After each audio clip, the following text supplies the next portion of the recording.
Asia या पश्चिम Asia की। आप सबका कार्यक्रम में बहुत-बहुत स्वागत है। आप ही से शुरू करते हैं डॉक्टर ज़ाकिर, क्या लग रहा है आपको? अब धमकियाँ बहुत आ रही हैं, इस बार की धमकी को गंभीर बताया जा रहा है। ये फिर से एक ब्लफ है ट्रंप की अपनी स्टाइल का, या इसमें कुछ आपको लग रहा है कि चूँकि एक इस तरह का गतिरोध बन गया है कि ट्रंप निकल नहीं पा रहे हैं, इसलिए ये हताशा में कुछ कदम उठा सकते हैं? देखिए, ये बात सही है कि ट्रंप निकल नहीं पा रहे हैं और बीजिंग से लौटने के बाद भी इनमें कोई उत्साह नहीं दिखा, जिससे ये लगता है कि शी जिनपिंग ने इनको बहुत बड़ी जो है ऑफर नहीं दिया है। और उन्होंने तो कहा कि हाँ, हुर्मुज़ खुलना चाहिए, लेकिन किस बेसिस पे, किस टर्म पे, किसके लिए, कौन इसमें आगे बढ़े, कौन हटाए, ये सब कोई बात नहीं डिस्कस हो रही है। और वर्ल्ड मीडिया ने भी इनकी यात्रा को बहुत ही पॉजिटिव नहीं दिखाया है, बल्कि एक तरीके से ट्रंप, जो मैंने सोचा है, ये विजिट ट्रंप को मजबूर किया है कि चाइना के बारे में गंभीरता से सोचे कि उसका इन्फ्लुएंस कितना बढ़ गया है दुनिया में।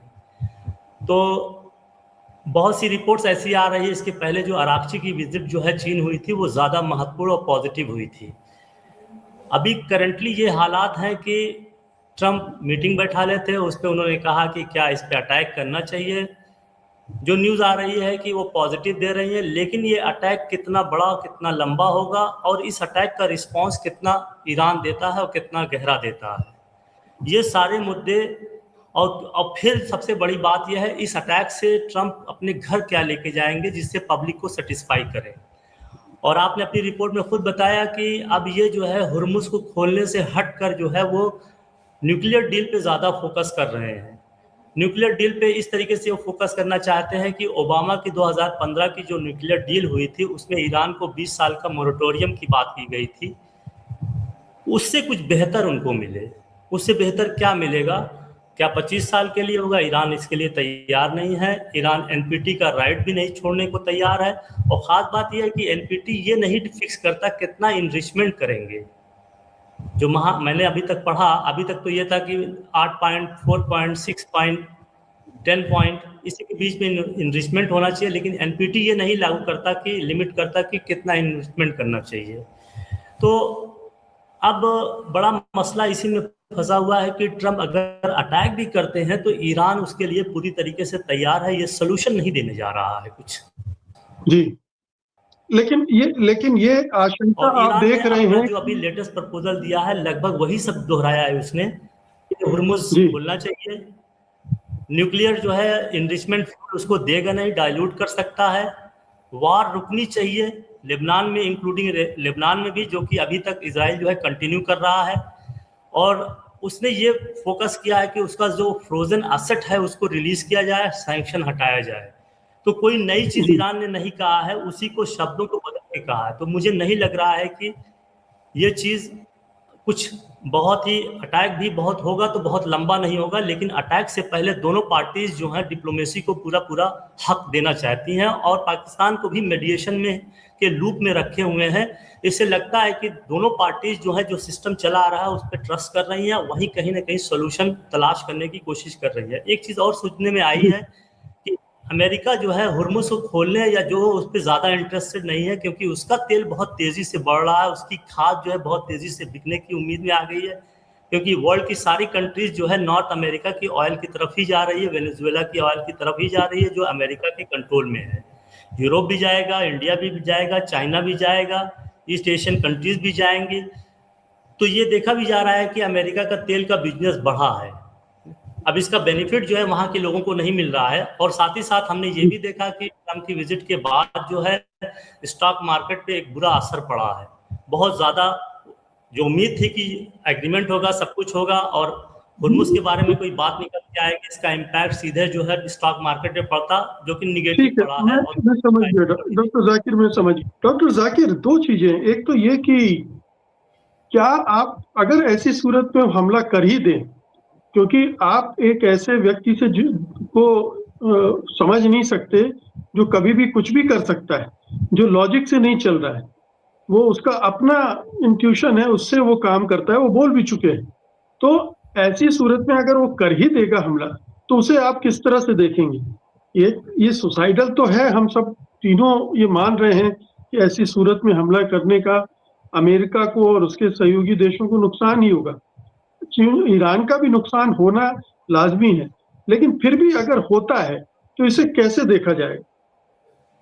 देखिए, आपकी बात सही है, मैं भी इससे एग्री करता हूँ, ट्रंप अटैक कर सकता है, क्योंकि वो चारों तरफ से निराशा उसके हाथ में लगी है, और ये नहीं कहेगा कि अमेरिका की सुपर पावर या अमेरिका की शक्ति को रोल बैक करके जो है वाशिंगटन तक या नॉर्थ अमेरिका तक महदूद कर दे, क्योंकि इससे बड़ा भारी नुकसान उसको ये होगा। यूरोप भाग ऑलरेडी गया है, जो कुछ बचा वो भी चला जाएगा, साउथ एशिया में कोई भी उसका साथ नहीं गा, अफ्रीकन कंट्री में भी जो उसका हर जगह लड़ाई कर रहा है, नाइजीरिया यहाँ, वहाँ पर भी उसके ऊपर असर पड़ेगा।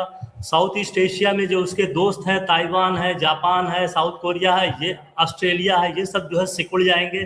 तो इतनी बड़ी क्षति के लिए अमेरिका जो है ईरान को नहीं छोड़ेगा। जो मेरा पर्सनल इंट्यूशन है कि वो अटैक अगर नहीं मानेगा ईरान, तो अटैक करेगा, चाहे वो लिमिटेड स्केल पे ही हो, लेकिन अटैक करेगा अगर ईरान नहीं मानेगा। और दूसरी तरफ ईरान की प्रिपरेशन हम देख रहे हैं कि उसने भी बहुत ही क्लियर मैसेज दिया है। अगर न्यूज़ को फॉलो कर रहे हैं तो टेलीविजन पर और मस्जिदों में, मॉस्क में जो है सबको वन ऑन ऑल जो है सबको जो है बंदूक चलाने की, AK-47 फिट करने की सारी ट्रेनिंग दे रहा है ऑनलाइन सबको। और उसने कह दिया है कि 10 करोड़ की 9 करोड़ की जनता जो है मरने के लिए तैयार है। करबला में जिस तरीके से लोगों ने, उन्हें यहाँ तक बात आ रही है कि अगर सारे पानी के डिसैलिनेशन प्लांट को भी डिस्ट्रॉय कर देगी, फिर भी हम खड़े हैं, क्योंकि हम उसी आइडियोलॉजी से निकल के आए हैं जहाँ पे करबला में पानी बंद कर दिया गया था। तो ईरान की प्रिपरेशन को देखकर, और यूएई की जो सबसे पतली हालत है उसमें रीजन में यूएई की है, और भी जो बराक पे जो अटैक हुए हैं, फॉल्स फ्लैग डिप्लोमेसी भी लोग कह रहे हैं चल रही है, फॉल्स फ्लैग अटैक भी चल रहे हैं। इराक से सऊदी अरब के ऊपर अटैक हुआ है, कहाँ से ड्रोन हुआ वहाँ की गवर्नमेंट तलाश कर रही है।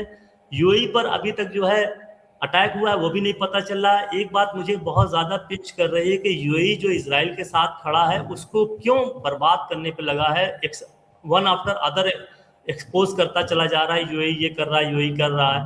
तो ये बड़ी सरप्राइजिंग चीज़ हो रही है, और साथ ही साथ इजराइल अपना काम करता चला जा रहा है। तो मुझे क्या आपको लगता है कि आज की तारीख में भी इजराइल का इतना दबाव अमेरिका पर है कि वो उसको दोबारा युद्ध में खींच लाए?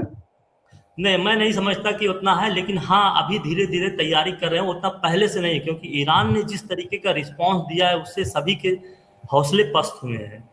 क्योंकि ये अब अगर हम देखें कि ये बगैर किसी कैलकुलेशन के वार रूम में बैठ के पूरा इक्वेशन बना के ही अटैक करते हैं, तो उन्होंने गलती कहाँ की? ये जो अटैक किया, मैं उस पर बार बार कई लेख भी लिखा, मुझे 2-3 चीज़ें बहुत बड़ी लगी। नंबर 1 ये लगा कि इनको ये शायद अनुभव नहीं था या एहसास नहीं था कि ईरान इस तरीके से खड़ा रहेगा।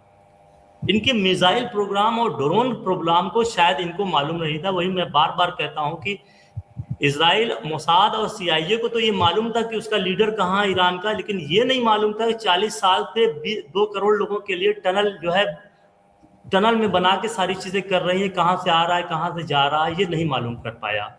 दूसरी चीज़ सबसे बड़ी जो है कि हुर्मुज का जो फैक्टर उभर के आया है, मैंने लोग कह रहे हैं कि बहुत ज़्यादा ये न्यूक्लियर वेपन से भी पावरफुल है।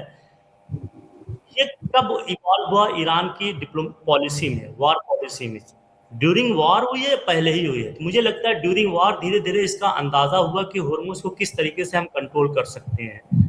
अब तीसरा फैक्टर जो उसने केबल का लिया है, 14 बिलियन डॉलर वो मांग रहा है बड़ी बड़ी कंपनी से, अमेजन से, गूगल से, मेटा से, और 90% वर्ल्ड का जो है इंटरनेट बहुत स्लो हो जाएगा अगर वो कटेगा। उसमें एशिया, अफ्रीका एंड यूरोप पूरी तरीके से कनेक्टेड है।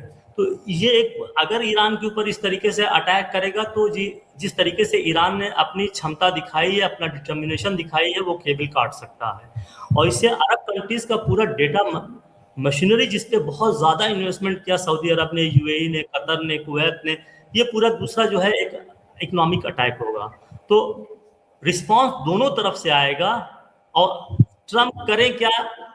अटैक करें? हाँ, अटैक करेंगे अगर डिप्लोमेसी फेल हो जाएगी। उसका रिस्पॉन्स, उसका नतीजा चाहे जो आए वो दुनिया खमियाजा भुगतेगी, वो चाहते हैं।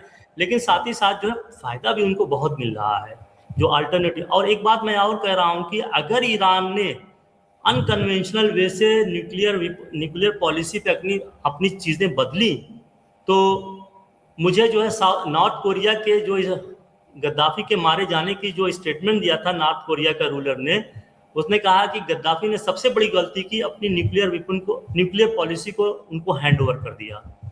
तो ये ईरान के लिए भी एक डूम्सडे होगा। अब देखते हैं कि मिसाइल और ड्रोन कितना उसको कंपनसेट करेगी। तो सारी दुनिया यही देख रही है कि ट्रम्प जो कह रहे हैं वो करेंगे कि नहीं करेंगे।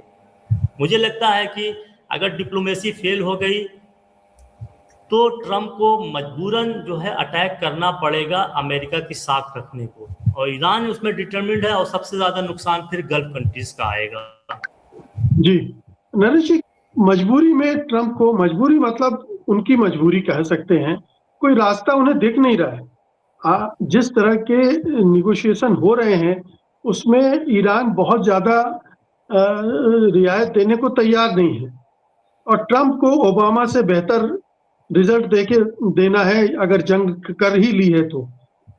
और ओबामा बार बार दोहरा रहे हैं कि बिना जंग के हम ऐसा समझौता कर पाए थे। तो ये ट्रम्प के लिए कितनी बड़ी चुनौती बन गई है ईरान की, कि वो हमला करेंगे या न करें तो मुश्किल, करें तो मुश्किल, करें तो ज्यादा मुश्किल। देखिए, ये बात सही है कि ट्रम्प जो हैं मजबूर हो गए हैं बिल्कुल, और उन पर दबाव बहुत ज़्यादा है। मुझे अभी भी लगता है कि ज़्यादा दबाव उन पर इजराइल की तरफ से है, क्योंकि इजराइल के हिसाब से बहुत सारी बातें जो डॉक्टर जाकिर ने कही, मैं उनसे सहमत हूँ। जाकिर साहब, आपको लगता है क्या रोल प्ले कर सकते हैं रूस चीन? देखिए, 2-3 चीजें मैं बताना चाहता हूँ पास में क्या हुआ है। लीबिया का सारा जो न्यूक्लियर मटेरियल था जो पाकिस्तान ने दिया था, वो खोला भी नहीं गया था। वहाँ पे गद्दाफी साहब सब पूरा यूरोप अमेरिका गया, और बशर अल असद का जो केमिकल और बायोलॉजिकल वेपन का जो जितना मटेरियल था सब रशा गया। लेकिन यहाँ पे ईरान में 2-3 चीजें हम बताना चाहते हैं जो हमारे दिमाग में आती है। न्यूक्लियर इनरिच फ्यूल जो है ईरान का इशू ऑफ नेशनलिज्म बन चुका है। वहाँ की पब्लिक डिमांड कर रही है कि आप जो है न्यूक्लियर बॉम्ब बनाओ, और ट्रम्प की विजिट से पहले ये काफी मुखर होकर सामने आई थी। अगर ईरान इसको रशा को सरेंडर करता है, एक तरीके से ह्यूमिलिएशन होगा, लेकिन अगर सरेंडर करता है तो ये रशा से कुछ ना कुछ जो है बार्गेन करेगा, कोई टेक्नोलॉजी लेना चाहेगा, या चाइना कुछ करना चाहेगा तो उससे भी कोई टेक्नोलॉजी लेके, क्योंकि हम जानते हैं कि ईरान की जो मिसाइल और ड्रोन सिस्टम कैपेसिटी वो बहुत स्ट्रांग है। और जो मैं नरेश साहब से जो मैं एग्री करता हूं कि वो अपने पहाड़ियों के अंदर भी कार्यक्रम चलाता रहेगा न्यूक्लियर, इसको अब किसी को भनक भी नहीं लगेगी। तो दिखावे के तौर पे वो कर सकता है, लेकिन नेशनलिज्म का इशू है, और उसके बदले में जो है ईरान कुछ और चाहता है, क्योंकि ये सैंक्शन खत्म हो, normalisation of Iranian economy and country and people हो, और हुर्मुज पे वो ईरान चाहेगा। यहाँ पर हम एक चीज और देख रहे हैं कि ट्रम्प चाहेंगे हुर्मुज पे ईरान अगर कब्जा रखता है तो वो डॉलर में ही पेमेंट सिस्टम कंटिन्यू करे, ताकि पेट्रो डॉलर से हट के हुर्मुज पे डॉलर, ताकि उसके डॉलर की जो है चैलेंज ना होने पाए, और फिर से उसका जो है वर्चस्व बना रहे अमेरिकन इकोनॉमी का। तो यही कहीं आके एक सोल्यूशन है। लेकिन एक बात मैं और बताऊंगा शॉर्ट में कि चाइना भी नहीं चाहता कि इतनी इजीली जो है अमेरिका वहां से छुटकारा पाए, क्योंकि इस विजिट में चाइना ने ऐसा कुछ दिया नहीं है ओपनली, बल्कि ट्रम्प के ऊपर एक बहुत बड़ा बोझ भी डाल दिया है ताइवान को लेके कि आप यहाँ पर जो है आम सप्लाई नहीं कर सकते हैं, कि ताकि यहाँ पे हालात खराब हो। जी नरेश जी, हम लोग जी तो चलिए अगले 2-4 दिन और वॉच करते हैं कि ट्रम्प साहब अकलमंदी से काम लेते हैं या फिर अपनी जान फिर से उसी मुझे यूएई पे चिंता बहुत ज्यादा हो रही है। यूएई पे बहुत ज्यादा चिंता हो रही है, किस बल पे वो ये सब करने निकला था, और उसके दोस्त ही जो है उसकी कब्र खोदने पे लगे हुए हैं। बराक पे जो अभी न्यूक्लियर साइट पे जो अटैक हुआ, यही नहीं क्लियर हो रहा है किसने किया। ईरान ने कहा मैंने नहीं किया, और जो डायरेक्शन अटैक का है बिल्कुल अपोजिट है, ईरान की तरफ से नहीं, इधर से आया है। इराक से आया है या यूटी का हो सकता है, किसी का भी हो सकता है, सऊदी अरब भी कर सकता है, कुछ भी हो फिर हम सकता है, मतलब जी, अब हम देखते हैं कि इंडिया मतलब जब इतना खुल के यूएई और इजराइल के साथ खड़ा है, तो यूएई तो मतलब एक कैसीनो कंट्री जो है बाहर निकला था इस तरीके से, समझ में बात जी नहीं आ रही है। जी बिल्कुल।